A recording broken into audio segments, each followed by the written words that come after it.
கடற்கரை இருந்தது. அந்த கடற்கரைக்கு பக்கத்துல ஒரு குகையும் இருந்தது. அந்த கடற்கரைக்கே மிகவும் கம்மியான ஆட்கள் தான் வருவாங்க. அதுலயும் அந்த குகைக்கு யாருமே வரமாட்டாங்க. எப்பவுமே ஆளரவம் இல்லாம தான் அந்த குகை இருக்கும்.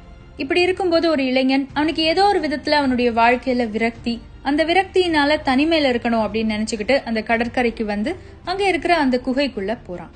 அந்த குகைக்குள்ள கொஞ்ச நேரம் உட்கார்ந்துட்டு இருக்கிறான். அந்த குகையை சுத்தி பாக்குறான். இப்படி இருக்கும்போதுதான் அந்த குகையில இருக்கிற ஒரு பாறையின் இடுக்குக்கு அருகில ஒரு சின்ன காகித பை இருக்கிறது அவனுக்கு தென்படுது.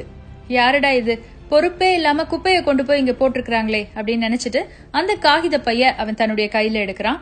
எடுத்து பார்க்கும்போதுதான் அவனுக்கு தெரியுது அந்த பை நிறைய களிமண் உருண்டைகள் இருக்கு. இது என்ன களிமண் உருண்டைகள்? யார் இதை செஞ்சு வச்சிருப்பா? ஒருவேளை இங்க பக்கத்துல விளையாடுற குழந்தைங்க யாராவது செஞ்சு வச்சிருப்பாங்க போல அப்படின்னு நினைச்சிட்டு சுத்தி முத்தி பாக்குறான். அங்க எந்த குழந்தைகளையும் காணும்.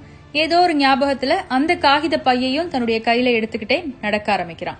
கடற்கரை ஓரமா நடந்துட்டு இருக்கிறான். மெதுவான தென்றல் வீசுது. கையில களிமண் உருண்டைகள், அந்த பக்கம் தண்ணி.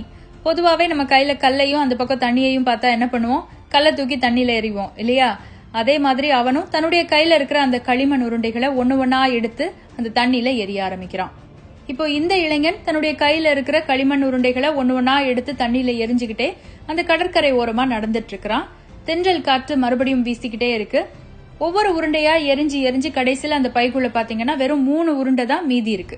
சரி, எல்லாத்தையும் எரிஞ்சாச்சு, மிச்சம் இருக்கிற இதையும் எடுத்து எரிஞ்சிடலாம் அப்படின்னு நினைச்சிட்டு ஒரு களிமண் உருண்டைய கையில எடுக்கிறான். அதுல ஒரு வெடிப்பு இருக்கு. அந்த வெடிப்பின் காரணமாக அந்த களிமண் உருண்டை உடைஞ்சிருது. உடைஞ்ச பின்னாடி கையில பார்த்தா மினு மின்னு ஏதோ ஒண்ணு. மண்ணெல்லாம் விளக்கிட்டு பார்க்கும்போது அது ஒரு அழகான ரத்தினக்கல். அடடா, களிமண் உருண்டைன்னு பார்த்தா இது ஒரு ரத்தினக்கல்லா இருந்திருக்கே அப்படின்னு நினைச்சிட்டு மிச்சம் இருக்கிற அந்த உருண்டைகளையும் எடுத்து கையில வச்சு உடைச்சு பாக்குறான். அதுலயும் அதே மாதிரி ரத்தினக்கற்கள் இருக்கு. அப்படின்னா இத்தனை நேரம் கொஞ்சம் கூட யோசிக்காம அவன் வீசி எறிஞ்ச அத்தனை களிமண் உருண்டைகள்லயும் இருந்தது என்ன? இந்த மாதிரியான ரத்தினக்கற்கள். எவ்வளவு பெரிய தப்பு செஞ்சிட்டோம். விலை உயர்ந்த ரத்தினக்கல் அப்படின்னு தெரியாம அதை வெறும் களிமண் அப்படின்னு நினைச்சு இப்படி தண்ணிக்குள்ள தூக்கி எரிஞ்சிட்டோமே நினைச்சிட்டு வேக வேகமா அந்த கடலுக்குள்ள இறங்கி தேடி பாக்குறான். அங்க அந்த களிமண் உருண்டையையும் காணும், ரத்தினக்கற்களையும் காணும். ஆனாலும் ரொம்ப நேரம் அந்த இளைஞன் கடற்கரை மணல்ல தேடிக்கிட்டு இருந்தான். இந்த கதையில களிமண் உருண்டைகள் அப்படின்னு நான் சொல்றது வாய்ப்புகளை.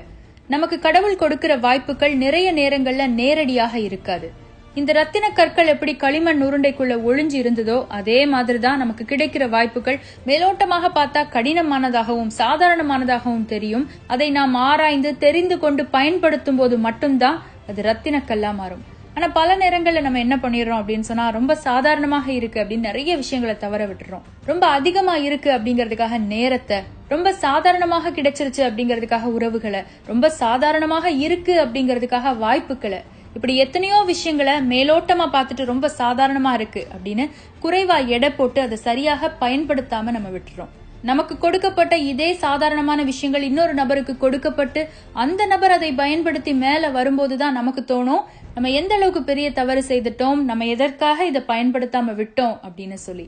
இந்த கதையை கேட்டுட்டு இருக்கிற நீங்க ஒருவேளை உங்க கையில இருக்கிற வாய்ப்புகளை ரொம்ப சாதாரணமான ஒரு விஷயமா நினைச்சு இன்னைக்கு வரைக்கும் வச்சிட்டு இருந்தீங்க அப்படின்னு சொன்னா, தயவு செய்து உங்கள் கையில் இருக்கும் அந்த களிமண் உருண்டையை உடைத்து பாருங்கள். நிச்சயமாக அதற்குள் ஒரு ரத்தினக்கல் இருக்கும். அதுக்குள்ள என்ன இருக்கு அப்படின்னு தெரியாம கடலுக்குள்ள வீசி எறிஞ்சிட்டீங்க அப்படின்னு சொன்னா மறுபடியும் அதை போய் தேடி எடுக்க முடியாது. உங்கள் வாய்ப்புகளின் மதிப்பை நீங்கள் உணர்ந்து கொள்ள இந்த கதை உங்களுக்கு